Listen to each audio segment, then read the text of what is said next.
Super 6માં બીજા મુદ્દામાં વાત કરવાની છે। ગીરમાં ગર્જના પર ગ્રહણ લાગ્યું છે તેની।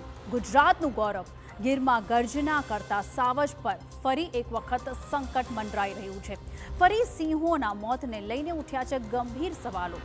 ગીર પૂર્વ અને ગીર પશ્ચિમ વિસ્તારમાં છેલ્લા એક અઠવાડિયામાં 5થી વધુ સિંહોના મોત થતા અને આ ઘટના પણ સામે આવી છે અને વન વિભાગ આ ઘટના બાદ દોડતું થયું છે। એક તરફ બેબીસિયા અને સીડીવી જેવા જીવલેણ રોગચાળાની આશંકા વ્યક્ત થઈ રહી છે અને બીજી તરફ વન વિભાગ તમામ દાવાઓને નકારી રહ્યું છે। ગીરના જંગલમાં સિંહોના સતત મોત બાદ ચિંતાનો માહોલ છવાયો છે। ધારી ગીર પૂર્વ અને સાથે જ ગીર પશ્ચિમ વિસ્તારમાં અલગ અલગ રેન્જમાંથી સિંહોના મોતની ઘટનાઓ સામે આવતા વન વિભાગ હાઈ એલર્ટ પર આવી ગયું છે। આપને જણાવી દઈએ, જસાધાર, બાબરિયા અને સાથે જ જામવાડા રેન્જમાં ટૂંકા ગાળામાં સિંહો અને સાથે જ સિંહ બાળના મોત થતા સિંહ પ્રેમીઓમાં પણ ભારે રોષ જોવા મળી રહ્યો છે। શરૂઆતમાં એવી આશંકા વ્યક્ત કરવામાં આવી હતી કે કેનાઇન ડિસ્ટેમ્પર વાયરસ જે છે એટલે કે સીડીવી અને સાથે જ બેબીસિયા જેવા જીવલેણ જે ચેપ છે તેના કારણે સિંહોના મોત થયા છે। ધારીના સરસિયા રેન્જમાંથી 8 સિંહોના જૂથને રેસ્ક્યુ કરી ઓબ્ઝર્વેશનમાં પણ રાખવામાં આવ્યા હોવાની ચર્ચાઓ અહીં સામે આવી છે અને એના લીધે આ પૂરો મુદ્દો જે છે ખૂબ ગંભીર બની ગયો છે। વન વિભાગે અલગ અલગ વિસ્તારોમાં સેમ્પલિંગ અને સાથે જ મોનિટરિંગ શરૂ કરી દીધું છે અને લક્ષણો ધરાવતા સિંહોને અલગ રાખી સારવાર આપવામાં આવી રહી છે તેવી પણ રિપોર્ટ અત્યારે સામે આવી છે। આપને કહી દઈએ કે હાલ ધારીના સરસિયા રેન્જમાંથી 8 સિંહોના ગ્રુપને રેસ્ક્યુ કરીને ઓબ્ઝર્વેશનમાં રાખવામાં આવ્યાની પણ ચર્ચા સામે આવી છે। જુદા જુદા વિસ્તારમાં સિંહોના જૂથોને લક્ષણો મુજબ જુદા પાડીને સેમ્પલિંગની પ્રક્રિયા ચાલી રહી હોવાની આશંકા હતી। આ સમગ્ર મામલે સિંહ પ્રેમીઓમાં પણ રોષ હતો। તેમની સ્થિતિ માટે વન વિભાગને જવાબદાર ગણાવ્યા છે। અને અત્યારે જે પ્રમાણે પરિસ્થિતિ ઊભી થઈ છે તો 2018ની જે ઘટનાથી વન વિભાગે સંજ્ઞાન લીધું નથી અને અત્યારે હાલમાં ખૂબ જ ગંભીર જે સમાચાર આવી રહ્યા છે અને ખૂબ જ ગંભીર પરિસ્થિતિ જે ઊભી થવા જઈ રહી છે તો વન વિભાગ તાત્કાલિક આ બાબતમાં પગલાં લે। જે ડીવોર્મિંગ કરવાના હતું સિંહોને એ ડીવોર્મિંગ કરતા નથી, જેના કારણે જે આ ભેદી રોગ છે જે બેબીસિયા અને સીડીવી વાયરસ એ સિંહોમાં સંક્રમિત થયેલો અત્યારે જણાઈ આવે છે। ગીરમાં સિંહોના મૃત્યુ મામલે વન વિભાગના અધિકારી જયપાલસિંહે મહત્વપૂર્ણ નિવેદન આપતા છેલ્લા એક અઠવાડિયામાં કુલ 5 સિંહોના મોત થયાની પુષ્ટિ કરી છે। જોકે તેમણે બેબીસિયા અને સીડીવી જેવા રોગચાળાના કારણે મોત થયાની વાતને સ્પષ્ટપણે નકારી કાઢી છે। જયપાલસિંહના જણાવ્યા મુજબ 2 સિંહ બાળના મોત નિમોનિયા અને ફેફસામાં પાણી ભરાવાને કારણે થયા હતા, જ્યારે કે સિંહ બાળની રોગ પ્રતિકારક શક્તિ ઓછી હોવાને કારણે તેઓ ઝડપથી બીમારીની ઝપેટમાં આવી જાય છે તેવું પણ કહેવામાં આવ્યું છે। ઉપરાંત 2 સિંહોના કુદરતી મોત થયા હોવાનું અને એક સિંહનું મોત ઇનફાઇટમાં પણ થયું હોવાનું તેમણે જણાવ્યું છે। ટીમો સતત એને નિગરાની રાખે છે અને વેટરનરી જ્યાં જરૂર હોય ત્યાં વેટરનરી ફેસિલિટી માટે પણ જે ડૉક્ટર્સ છે એ જઈને એને આઇસોલેટ કરી અને જે ડીટીકિંગ કરવાનું હોય એ કરી દે છે અને કોઈને એવું જરૂર લાગે કે ભાઈ એ થોડા વીક દેખાય છે તો એનો જે બ્લડ ટેસ્ટિંગ વગેરે કરી અને એનું જાંચ કરીને પછી જે જરૂર હોય ઇન્જેક્શન આપવું હોય તો એ ઇન્જેક્શન વગેરે આપીને એને એનો સારવાર આપણે કરી રહ્યા છીએ।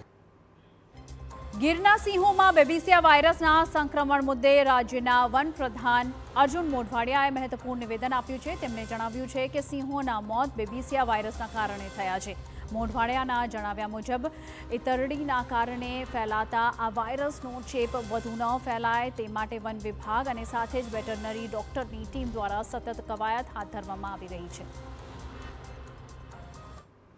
આ બેબીસિયા વાયરસનો પ્રસાર અટકે એટલા માટે વન વિભાગના અધિકારીઓ અને વેટરનરી ડૉક્ટરોની ટીમ સક્રિય છે અને આવા શંકાસ્પદ જે બેબીસિયા વાયરસના ધરાવતા સિંહો છે એની ઓળખ કરવાની પ્રવૃત્તિ પણ ચાલુ છે અને ઓળખ કરીને એને એના સેમ્પલ લઈને એને એ પ્રકારની સારવાર આપવાનું કામ પણ ચાલુ છે અને ઇતરડીઓ દૂર કરવાની પણ પ્રક્રિયા હાથ ધરવામાં આવી છે। તો ગીરમાં સિંહોના મોત બાદ કેટલાક સવાલ અહીં ચોક્કસ ઉઠી રહ્યા છે। શું ગીરમાં ફરી ફેલાઈ રહ્યો છે જીવલેણ રોગચાળો? સિંહોના મોત અંગે વિરોધાભાસી નિવેદન કેમ આવી રહ્યું છે? રેસ્ક્યુ કરાયેલા સિંહોની હાલત શું છે તે પણ એક મહત્વપૂર્ણ સવાલ છે. શું સમયસર સારવાર અને મોનિટરિંગ થયું હતું? શું વન વિભાગ પોતાની બેદરકારી છુપાવવા માટે આવા નિવેદન આપી રહ્યું છે કે કેમ? આ તમામ સવાલો ચોક્કસપણે અહીં ઉઠી રહ્યા છે. તો ગીરના સાવજ માત્ર ગુજરાતનું નહીં પરંતુ સમગ્ર દેશનું ગૌરવ માનવામાં આવે છે અને સાથે જ એશિયાટિક સિંહોનું વિશ્વનું એકમાત્ર નિવાસસ્થાન ગણાતા ગીર પર જ્યારે કોઈ સંકટ આવે છે ત્યારે સમગ્ર દેશની નજર અહીં જ ટકી રહી હોય છે. હવે જરૂર છે કે પારદર્શક તપાસ થાય અને ઝડપી સારવાર વ્યવસ્થાની પણ જરૂર છે. આ સાથે જ ગીરના ગર્જતા સાવજને સુરક્ષિત રાખવા માટે કડક પગલાં લેવાની પણ જરૂર છે, કારણ કે સાવજ સુરક્ષિત રહેશે તો જ ગીરની ગૌરવ ગાથા અખંડ રહેશે. તો આગળ વધીએ, આપને જણાવી દઈએ કે આખરે બેબીસિયા વાયરસ શું હોય છે. બેબીસિયા એવો એક વાયરસ છે જે લોહી ચૂસતો જીવલેણ રોગ છે. બેબીસિયા એક ખતરનાક પરોપજીવી રોગ પણ છે. લાલ રક્ત કણો જે હોય છે તેના પર સીધો હુમલો કરવામાં આવે છે આ વાયરસ દ્વારા અને સાથે જ એનિમિયા સર્જાતા સિંહોના મોત થાય છે. આ સાથે જ આપને જણાવી દઈએ કે મેલેરિયા જેવી ઘાતક અસર આ રોગમાં હોય છે અને શરીરમાં ઘૂસીને આરબીસીનો નાશ કરી નાખે છે આ રોગ અને આ સાથે જ નબળાઈ બાદ મોતનો ખતરો વધી જતો હોય છે. તો આગળ વધીએ, આપને જણાવી દઈએ કે આખરે સીડીવી વાયરસ શું છે અને કેવો છે આ વાયરસનો ખતરો. સાવજ માટે સાયલન્ટ કિલર ગણવામાં આવે છે સીડીવી વાયરસ. કનાઇન ડિસ્ટેમ્પર વાયરસ અત્યંત ચેપી હોય છે અને ક્રૂરતાથી વન્યજીવો સુધી ફેલાય છે. સિંહ, વાઘ અને સાથે ચિત્તા માટે આ વાયરસ ખૂબ જ જીવલેણ હોય છે. 2018માં સીડીવીથી 23થી વધુ સિંહોના મોત થયા હતા અને એટલા માટે જ હવે ખૂબ વધારે અહીં ખતરો દેખાઈ રહ્યો છે. આ સાથે જ આપણે જણાવી દઈએ કે દલખાણિયા રેન્જમાં ખૂબ જ હાહાકાર મચી ગયો છે તેવી સ્થિતિ સર્જાઈ છે અને આવી સ્થિતિ ફરી ન સર્જાય તેને લઈને અત્યારે લોકોમાં ડર પણ છે અને આશા છે કે તંત્ર તરફથી ખાસ પગલાં આ મામલે લેવામાં આવશે.